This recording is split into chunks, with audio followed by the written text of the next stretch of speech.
हे दोस्तों, welcome back to the channel.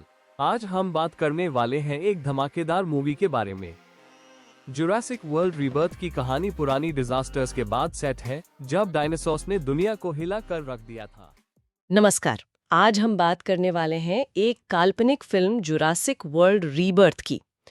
हाल ही में इसकी एक समीक्षा आई है, तो हमने सोचा क्यों ना इसी का जरा गहराई से विश्लेषण किया जाए। हाँ बिल्कुल।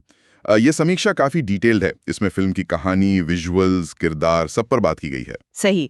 तो आज हम यही समझने की कोशिश करेंगे कि इस समीक्षा के हिसाब से फिल्म कैसी है, क्या अच्छा है, क्या उतना अच्छा नहीं है। और ये भी कि ये किन लोगों को ज्यादा पसंद आ सकती है। मतलब जाहिर है जुरासिक फैंस के लिए तो होगी, पर और कौन। हाँ बिल्कुल। देखिए, जुरासिक वर्ल्ड का नाम सुनते ही वो बड़े बड़े डायनासोर और एक्शन याद आ जाता है ना? हाँ, वही उम्मीद रहती है। तो ये समीक्षा कहती है कि रीबर्थ में वो सब तो है, पर कहानी को आगे भी बढ़ाया गया है, कुछ नए इमोशनल एंगल भी डाले गए हैं। इंटरेस्टिंग लगता है। तो चलिए फिर देखते हैं क्या कहती है ये समीक्षा। तो पहली बात तो ये कि समीक्षा ओवरऑल काफी पॉजिटिव है। फिल्म को 5 में से 4 स्टार दिए हैं। अच्छा, 4 स्टार नहीं, पता बढ़िया रेटिंग है। हाँ, और साफ लिखा है कि एडवेंचर और साईफाई थ्रिलर के फैंस को तो जरूर देखनी चाहिए। एक चीज जो मुझे अच्छी लगी वो ये कि समीक्षा कहती है फिल्म ने रोमांच, भावनाएं और वो सर्वाइवल वाली फीलिंग के बीच अच्छा बैलेंस बनाया है। हाँ, ये बैलेंस बनाना मुश्किल होता है। और एक और दिलचस्प बात यह है कि समीक्षा फिल्म को सिर्फ अकेले नहीं देख रही, बल्कि पूरी जुरासिक फ्रेंचाइजी के कॉन्टेक्स्ट में रख रही है। मतलब पिछली फिल्मों से कनेक्शन। हाँ, कि कहानी पुरानी घटनाओं पर ही बनी है। वही पुराने थीम्स हैं, जैसे प्रकृति को कंट्रोल करने की कोशिश और उसके नतीजे। पर साथ में रीबर्थ यानी पुनर्जन्म वाला आइडिया भी है, कुछ नया करने की कोशिश भी है। अच्छा, तो कहानी क्या है इस बार? समीक्षा क्या बताती है? समीक्षा के हिसाब से कहानी इस्ला नुबलर की तबाही के बाद की है। डायनासोर अब सिर्फ एक आइलैंड पर नहीं है, फैल चुके हैं। हाँ, ये तो पिछली फिल्म के एंड में दिखाया था। बिल्कुल। तो अब उन्हें कंट्रोल करने या उनके साथ जीने की जद्दोजहद चल रही है। इसी माहौल में कुछ साइंटिस्ट्स और पुराने सर्वाइवर्स मिलकर एक नया प्रोजेक्ट शुरू करते हैं, रीबर्थ प्रोजेक्ट। रीबर्थ प्रोजेक्ट सुनने में तो अच्छा लगता है। क्या है ये? कहने को तो इसका मकसद है डायनासोर को एक सेफ, कंट्रोल्ड माहौल में वापस लाना। शायद एक नई शुरुआत। लेकिन जुरासिक फिल्मों में चीजें इतनी सीधी कहाँ होती हैं? एग्जैक्टली, यही ट्विस्ट है।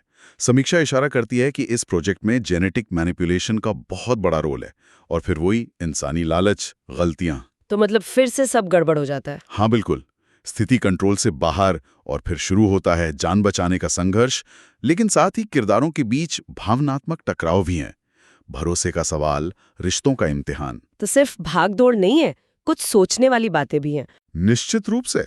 समीक्षा इसी बात पर जोर देती है कि फिल्म सिर्फ डायनासोर अटैक नहीं है, इसमें वही पुराने सवाल नए ढंग से पूछे गए हैं। साइंस का इस्तेमाल अच्छे के लिए या बुरे के लिए? जेनेटिक इंजीनियरिंग के खतरे क्या हैं? हाँ, ये तो जुरासिक का कोर थीम रहा है हमेशा से। बिल्कुल।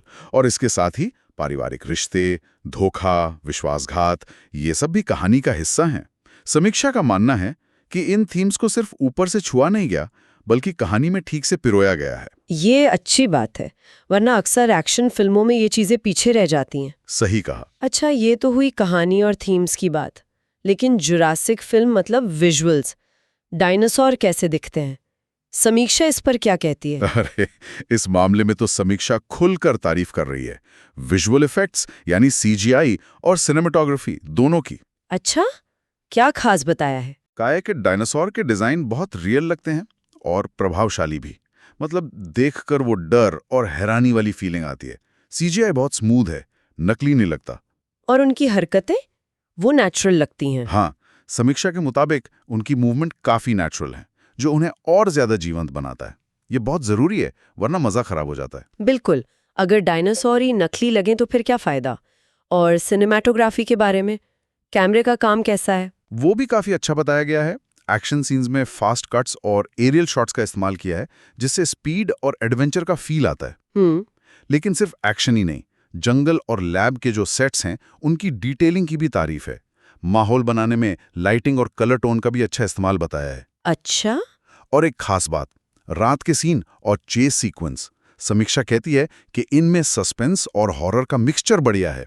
सिर्फ डायनासोर दिखाना नहीं, बल्कि उनकी आहट, परछाइयों का इस्तेमाल वो टेंशन क्रिएट करता है। वाह, मतलब विजुअली काफी सोच समझकर काम किया गया है। हाँ, समीक्षा तो यही कहती है कि विजुअल सिर्फ दिखाने के लिए नहीं है, वो कहानी और मूड को सपोर्ट करते हैं। ठीक है, तो विजुअली तो फिल्म दमदार लग रही है, पर किरदारों का क्या? अक्सर ऐसी बड़ी फिल्मों में किरदार थोड़े हल्के रह जाते हैं। ये चिंता तो रहती है, लेकिन इस समीक्षा के हिसाब से रीबर्थ यहाँ भी ठीक काम करती है।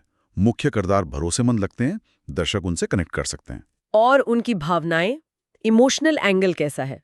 समीक्षा कहती है कि उसे ठीक से दिखाया गया है। परिवार, भरोसा, इन सब मुद्दों को जगह मिली है। वो सिर्फ डायनासोर से भागते हुए लोग नहीं हैं, उनके अपने इमोशनल स्ट्रगल भी हैं। और विलन कैसा है? विलन को भी मजबूत बताया गया है।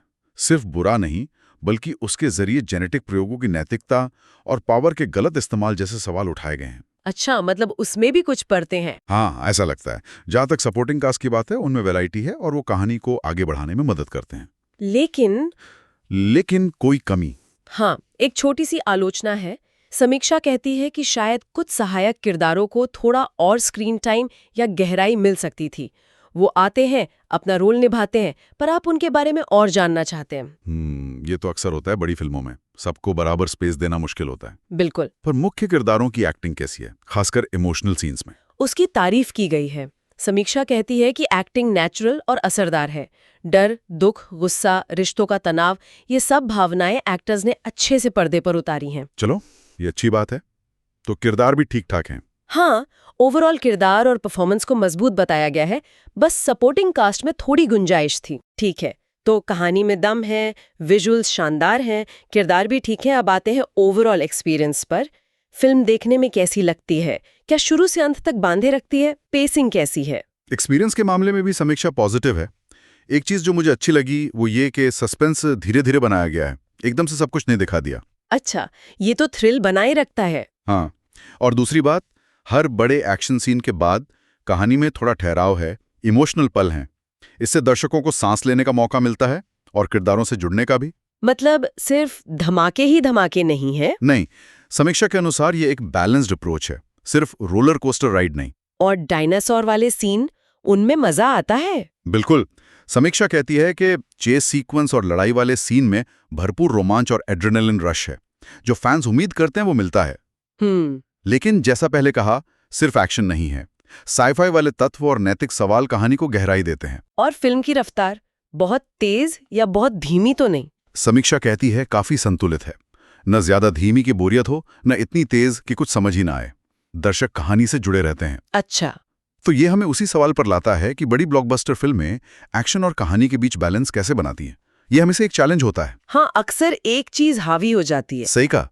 पर इस समीक्षा को पढ़कर लगता है कि रीबर्थ ने कोशिश की है एक्शन, इमोशन और कुछ सोचने वाले मुद्दे सबको मिलाने की, और समीक्षा मानती है कि ये कोशिश काफी हद तक सफल रही है। ठीक है, तो अब अगर हम सारे पॉजिटिव और नेगेटिव पॉइंट्स को एक जगह रखें जो समीक्षा ने बताए हैं, पहले पॉजिटिव क्या क्या है? सबसे पहला और सबसे बड़ा, शानदार डायनासोर एनिमेशन और सीजीआई। हाँ, वो तो होना ही था। फिर कहानी में एडवेंचर के साथ इमोशनल गहराई का होना, नैतिक संघर्ष और साइंस बनाम नेचर वाला एंगल। इसके अलावा अच्छी सिनेमाटोग्राफी और बढ़िया बैकग्राउंड स्कोर, और हाँ, सस्पेंस और हॉरर का सही मिक्सचर। ये सब मिलकर एक अच्छा पैकेज बनाते हैं। बिल्कुल।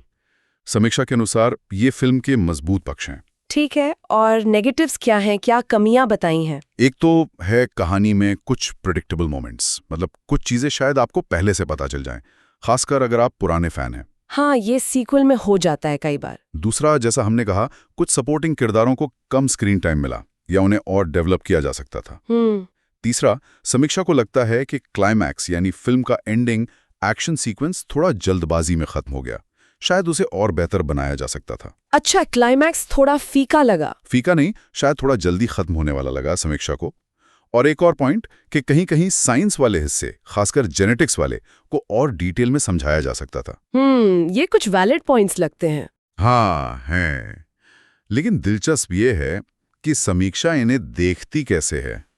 वो मानती है कि ये कमियां हैं, पर ये भी कहती हैं कि ऐसी दिक्कतें बड़ी फ्रेंचाइजी फिल्मों में अक्सर आती हैं। सही बात है। कहानी में नयापन लाना, सारे किरदारों को खुश करना, परफेक्ट क्लाइमैक्स देना, ये सब बहुत मुश्किल है।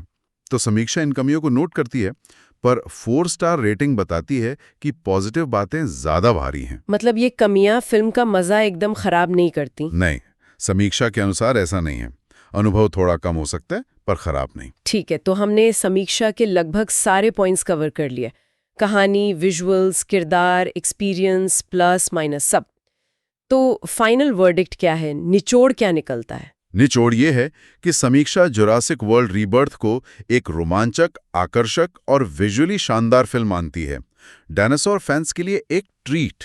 हाँ, ये शब्द इस्तेमाल किया है, ट्रीट। और ये भी कि फिल्म एडवेंचर, इमोशन, साइंस और सर्वाइवल थ्रिल का अच्छा बैलेंस बनाती है। तो देखने लायक है। देखो, समीक्षा पुरजोर सिफारिश करती है, खासकर फ्रेंचाइजी फैंस और एक्शन साईफाई लवर्स के लिए। हाँ, ये ध्यान में रखते हुए कि कहानी थोड़ी प्रिडिक्टेबल हो सकती है और कुछ किरदार उतने यादगार नहीं। लेकिन इन बातों के बावजूद ओवरऑल मूल्यांकन बहुत पॉजिटिव है। फिल्म जो वादा करती है एक बड़ा रोमांचक जुरासिक एक्सपीरियंस, वो पूरा करती है। तो ये था जुरासिक वर्ल्ड रीबर्थ की समीक्षा का हमारा विश्लेषण। साफ है कि समीक्षा के मुताबिक फिल्म विजुअली दमदार है, इमोशनल भी है और जुरासिक वाला रोमांच भी देती है। हाँ, कुछ कमियां भी हैं, जैसे कहानी का अनुमानित होना या क्लाइमैक्स का थोड़ा जल्दबाजी में लगना, पर कुल मिलाकर एक सफल फिल्म मानी गई है। बिल्कुल। और इस पूरी बातचीत से एक आखिरी ख्याल मेरे दिमाग में आ रहा है, जो फिल्म के टाइटल रीबर्थ से जुड़ा है। हाँ, क्या? समीक्षा में जिक्र है रीबर्थ प्रोजेक्ट का, जिसका मकसद है डायनासोर को सुरक्षित, नियंत्रित वातावरण में लाना, एक नई शुरुआत। हाँ, सुनने में तो नेक इरादा लगता है, लेकिन अगर हम पूरी फ्रेंचाइजी देखें तो हमने बार बार क्या सीखा है? यही कि प्रकृति पर, खासकर डायनासोर पर कंट्रोल करने की हर कोशिश फेल होती है। कंट्रोल एक भ्रम है। सही कहा, कुछ ना कुछ गड़बड़ हो ही जाती है। तो सवाल ये उठता है, और समीक्षा भी इसी टेंशन की तरफ इशारा करती है कि ये रीबर्थ आखिर है क्या? क्या ये सच में एक नई, बेहतर शुरुआत है, या ये फिर से वही इंसानी महत्वाकांक्षा और काबू पाने की नाकाम कोशिश का एक और चैप्टर है, जिसे रीबर्थ का नाम दे दिया गया है? मतलब क्या हम फिर वही गलती दोहरा रहे हैं? हो सकता है। क्या ये उम्मीद है या एक और चेतावनी? ये एक सवाल है जो शायद फिल्म देखने के बाद दर्शक खुद से पूछें। बहुत दिलचस्प पॉइंट उठाया आपने। इसी विचार के साथ आज की ये बातचीत यहीं खत्म करते हैं।